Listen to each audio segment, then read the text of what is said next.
Welcome to Kenya's scorching Turkana Desert, where temperatures can exceed 50 degrees Celsius. No significant rain has fallen here in over a year, and none is expected for months. I honestly don't know of a situation that could be more desperate than what these people have for water. The severity of the climate here is something that's so extreme. I've never been to a place that it's worse. Dave and Gary direct a Medicine Hat charity called Nehemiah Construction Ministries. Their mission centers around water, drilling deep into desert sand and pumping out clean, drinkable H2O. These self-taught tradesmen say they're just ordinary hatters. However, their work here in northern Kenya is nothing short of extraordinary.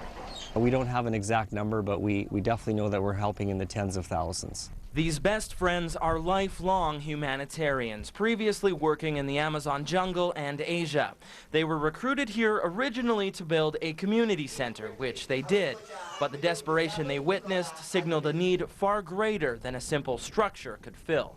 The only information they gave us is we hear it's a little hot, but we came here, and the first year I don't think a day went by that we didn't cry. We saw stuff that we'd never seen before in real life. We can watch it on television and we can, turn off the television, but when you're here and you're living with the people and you're working with the people, something happens inside. The Turkana people have existed for thousands of years, and despite major industrialization in southern Kenya, they have remained relatively untouched. In fact, for some villages, the only difference between life now and life 2,000 years ago is the fact they have plastic containers to carry their water. It's really incredible. The Turkana people have actually called themselves, they renamed themselves the Forgotten People. The women, they actually, all they do is work for water and or walk for water. From the early morning hours to late into the evening, you'll see them walking down the side of the road or out in the middle of the desert carrying 5 gallons of water. Water is so scarce, families walk up to 25 kilometers each way. When they do finally arrive at their water source, this is what they drink. It's a hand-dug water well, penetrating deep into a dry riverbed. It's excavated with nothing more than a plastic pail or a tin can. It's something that we can't fathom in Canada, because we turn our taps on and we have water. This Kenyan girl is one of thousands who depend on this well. She says she trudges here 4 times a day, scooping water out while digging the well deeper. It's exhausting and tedious work, all the while putting her life at risk. Now, I'm told these wells can reach up to 25 feet deep, but there is one major problem. The sides are nothing but soft sand, which means they sometimes cave in and kill whoever is getting water from the bottom. But without water from anywhere else, this girl has no other option. These wells are prized possessions, and competition for their water is cutthroat.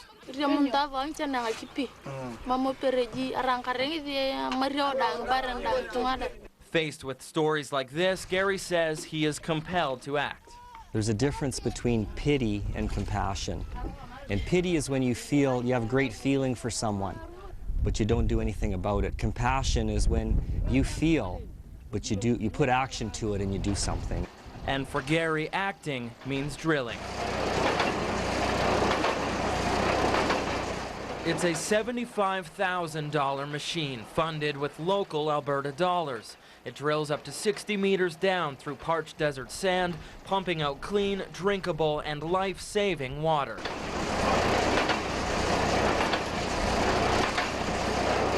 We were told that they needed a community center, but when we got here, we really realized that they don't need buildings, they need water, they need life. And that's the impact that we're having on it, on the people, is we're giving them a life. Water is life. This will be the 9th well completed by Nehemiah Construction. It's only a 10-minute walk from these hand-dug cisterns, but it's a technological leap of over 1,000 years.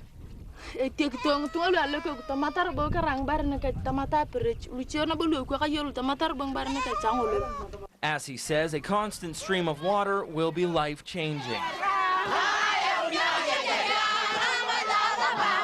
And this is how the Turkana show their appreciation.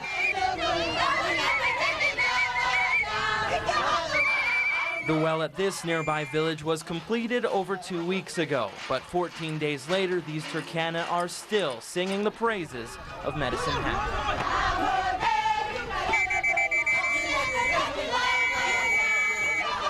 These songs aren't only in thanks of water, but also for the health it brings. Illnesses like cholera and typhoid have wreaked havoc here in Turkana. In fact, waterborne disease accounts for over 80% of hospitalizations in the region. Well, the issue with the water that they're bringing back, not only is it contaminated with the dirt, but many times they're sharing that same water with the goats or the dogs or other animals, and so the water is full of waterborne diseases.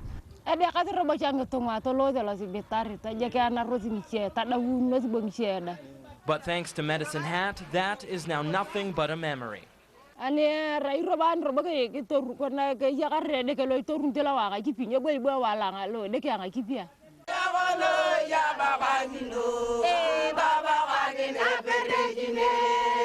The women came and they made up a song in their own language, and the song was on these lines: "Thank you for bringing us water, because now we don't have to go down to the river to get water that we have to share with the dogs."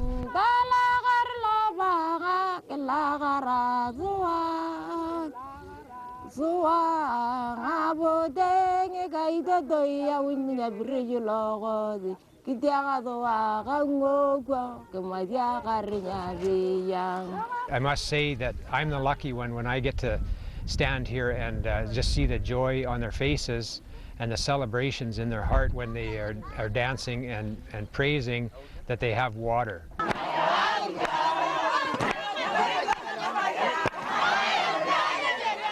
Dave and Gary have been inspiring song for over 5 years. They say operating here in the desert has been extremely difficult, but after 9 completed wells, they say it's worth every bead of sweat.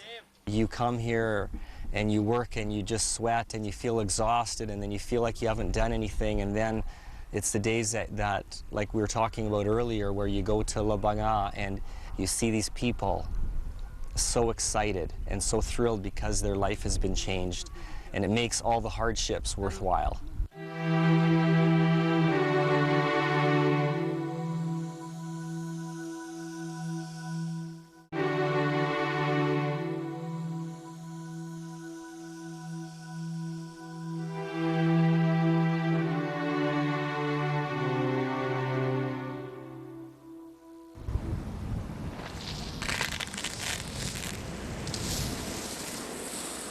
On Dave McElhenney's Alberta property, water is just spring. Worker is an avid gardener, easily growing water-reliant vegetables like carrots, hot peppers, and ripe, juicy tomatoes. For both him and Gary, the contrast from his flourishing garden to the arid Kenyan desert is a jolting reality. To be able to have a lawn like this, to be able to have a garden that you can just turn the tap on, or have underground sprinklers that water your lawn, water your crops, it's absolutely amazing. It's just a backyard hobby for Dave and hundreds of other Medicine Hat residents. But this small, insignificant garden is exactly what Nehemiah Construction is using to save lives in the Turkana Desert. We don't want to just send money, we want to train the people on different skills.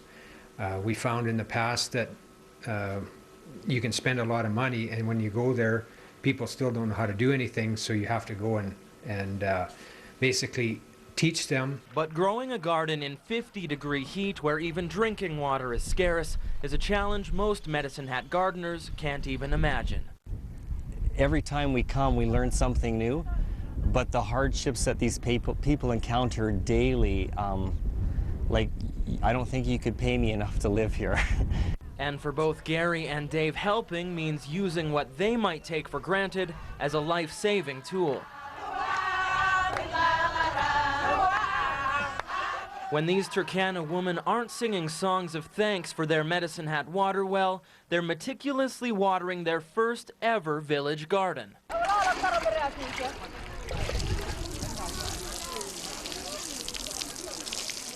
These plants are only a few days old, but with water pumped with Medicine Hat dollars, they're already beginning to sprout. Kita unti baca akan arah kene ni boreni ko ni unete ni bekuluku. Otere nyeke panyitalem. Agi siake na age panyanaga. To Dave and Gary, drilling wells is only step one. Teaching how to use the water is step number 2. It's part of our long-term plan is not just a water well, but community development. Without abundant water, growing food here is an impossibility. If not for her new well, Igiro's daily search for water would take precedence over everything else. Houses are nothing but mud huts, and a child's education falls by the wayside. The Turkana people are nomadic, and so they're basically traveling around looking for the next water hole, looking for the next place to try to feed their animals. Against that backdrop, what may be a completely ordinary garden in Medicine Hat is a life-changing plot of desert infrastructure. So if we're able to bring water to them in certain areas, they will start to build a community around that well, and soon you'll see the schools coming and even a store. To see just how much difference these sprouting plants can make, you just have to look a few kilometers away. Veronica Adipo is busy working the ground in her 6-month-old garden. Thanks to another Nehemiah water well, her plants are flourishing.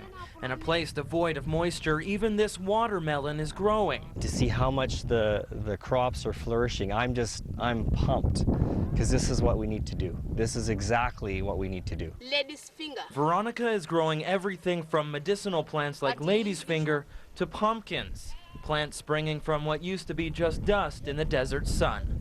I would like to say we thank for what you've done for us in putting for us this borehole. It's only because the water, there's abundance here.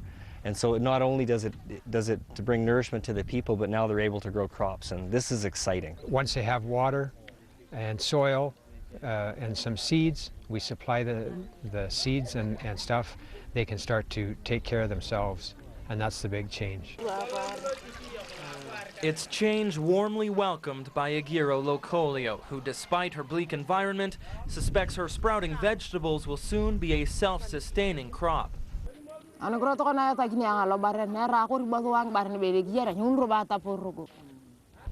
It's just amazing to see from a dry, desolate place, and all of a sudden you can come and you see fresh vegetables growing. Turkana's transforming reality really hits home with both local humanitarians. They have made major sacrifices, spending thousands of dollars of their own money to get the operation up and running. Despite all that work, both men acknowledge things rarely go as planned. The emotions that a guy goes through in a day can be from brokenness because of what you see, the poverty that you see. Sometimes the frustration of what we have working through situations of, you know, we have a drilling rig and we might have a breakdown, and then we're trying to make this thing work, make the project work, get supplies in. It's a profession both men describe as a battle, one that leaves them beaten, drained, and even in tears. Yeah, I have to say that I didn't think it would affect me so much, but the first time I did see water coming out of the ground, out in the middle of the desert, I was really choked up. I just couldn't believe that we had worked so long and hard, and we finally had a victory. And it's very gratifying to see that our work isn't in vain, that we are, you know, helping the people, and the Turkana people really appreciate it.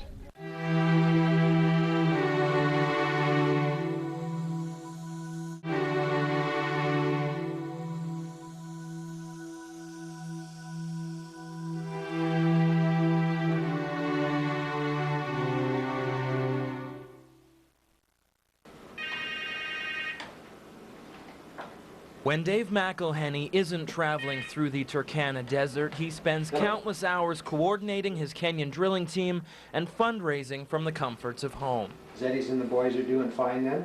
From halfway around the world, he and Gary are responsible for keeping their operation running.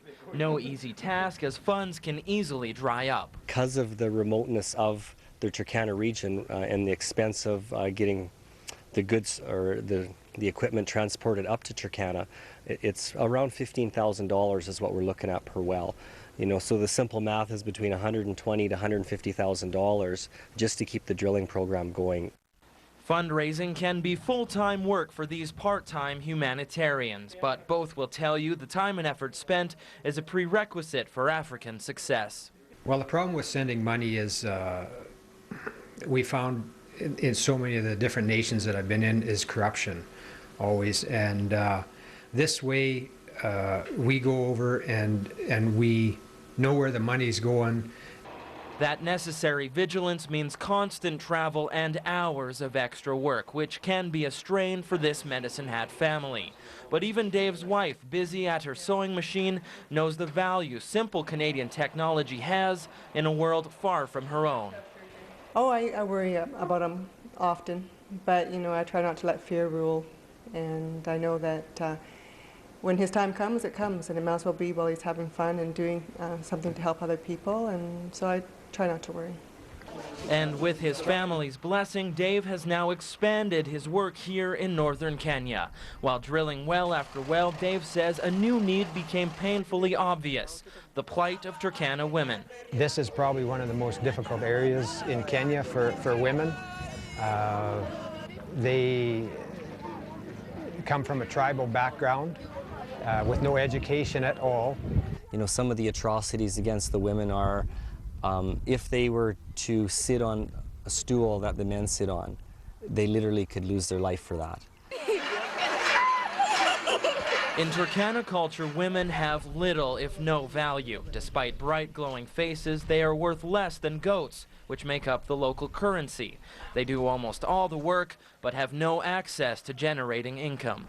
When we come to Turkana and we understand a bit more of their culture and how women are treated here, I find it absolutely devastating, because I know how much I value my wife and I value my daughters. Giving women escape from this destitution is no simple task, but it's being done with surprisingly simple Medicine Hat tools. With every spool of thread, with every foot pump, with these simple sewing machines, Nehemiah Construction is empowering local women. This sewing school has so far fully trained over 20 Turkana, who typically have little previous schooling.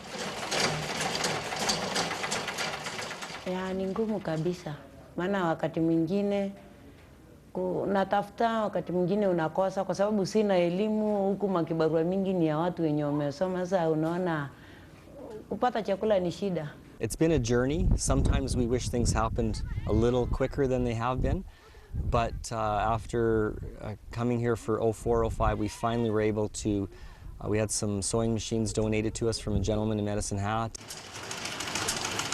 With these Medicine Hat machines, women are learning how to generate income for the first time, and the difference it makes is plainly written on their faces.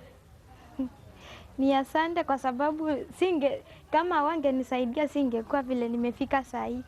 Naona kwamba itanisaidia katika mahitaji yote, watoto wangu hawatatembea uchi, na pia itanisaidia kwa njia ya pesa, hata pia watoto wangu watasoma kupitia hii kazi.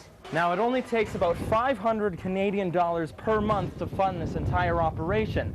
All of that is coming from Alberta, much of it donated from Medicine Hat.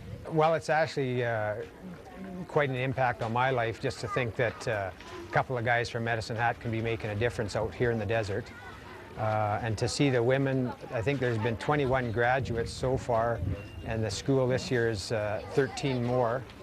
And yeah, it's just really touching to be able to come and just see that they're trying to make a difference in their own lives. It's just another example of how a small piece of Medicine Hat can create a massive impact. It's more than just needles and fabric. Nehemiah Construction is weaving a bright future for those whose lives hang by a thread.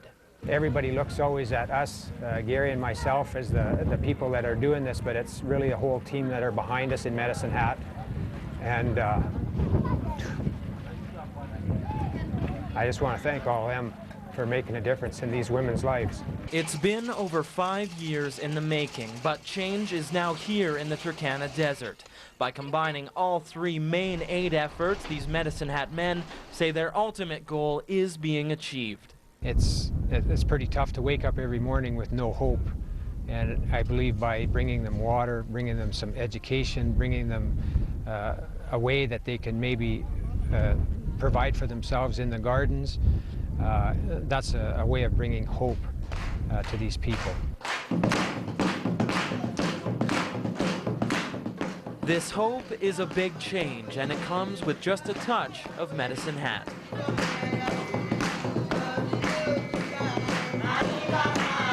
Though they say they're just two ordinary hatters, they're now receiving extraordinary praise from around the world.